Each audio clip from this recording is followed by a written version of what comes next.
ఉన్నటువంటి చిత్తగిరి కార్యకర్తలు, తెలుగుదేశం కార్యకర్తలు, జనసేన కార్యకర్తలు,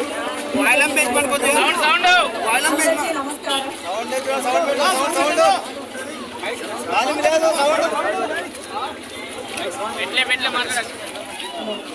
అందరికీ నమస్కారం.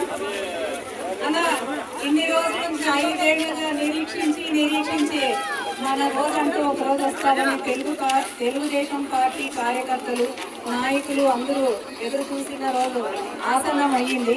ఈ రోజు రాష్ట్రమంతా ఒక పండుగలాగా చేసుకుంటుంది. ఒక మైలు పట్టిన వాళ్ళు తప్ప, మైలు పట్టిన వాళ్ళు ఈ పండుగ చేసుకోరు. మనకు మైలు లేదు కాబట్టి 100 మంది మనం పండుగ చేసుకుంటున్నాం. బాహుబలి సినిమాలో మాహిష్మతి ఊపిరి పీల్చుకున్నట్ల తెలుగు రాష్ట్రం మన ఆంధ్రప్రదేశ్ ఊపిరి పీల్చుకున్నట్టు అయ్యింది ఇప్పుడు మనకి. మరి చంద్రబాబు నాయుడు గారు ఎప్పుడెప్పుడు నారా చంద్రబాబు నాయుడు అను నేను మాట ఉత్కంఠగా ఎదురు చూసినాము. ఈ రోజు ఆ కోరిక కూడా తీరిందన్నా. ఇప్పుడు మనకి ఎప్పుడు భయం ఉండదు, ఏమీ ఉండదు. మన పార్టీ వచ్చింది. పార్టీ కోసం ప్రతి ఒక్కరూ కష్టపడిన కార్యకర్తలకి పేరు పేరున ధన్యవాదాలన్నా. ఎందుకంటే ఇక ముందు కూడా మీరు ఇదే ఉత్సాహంతో పనిచేయాలని కోరుకుంటున్నాను. ఇంకొక చిన్న విషయం ఏంటంటే మన కాన్స్టిట్యున్సీ మనము ఓడిపోయినాము.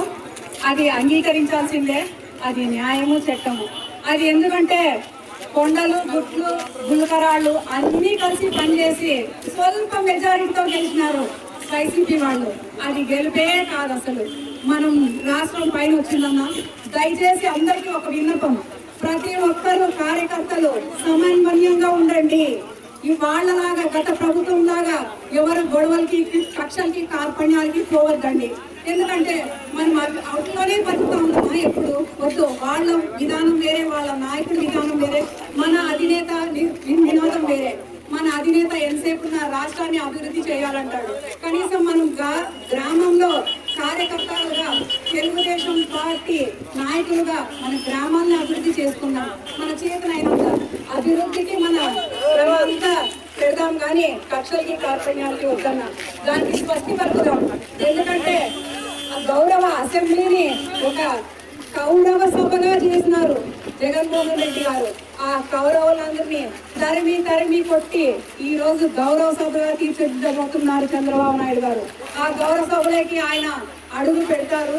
మన తెలుగుదేశం పార్టీ నినాదం ఏమంటే అభివృద్ధి, అభివృద్ధి, అభివృద్ధి. మనం అభివృద్ధిలోనే నడుస్తామన్నా. దయచేసి అందరూ అభివృద్ధికి సహకరించి ఎవరి గ్రామాల్లో వారు చేతనైనంతగా అభివృద్ధి చేసుకోవాలని ఈ సందర్భంగా అందరినీ విజ్ఞప్తి చేస్తున్నాను. ఈ అవకాశం ఇచ్చినటువంటి మీ అందరికీ పేరు పేరున ధన్యవాదాలు.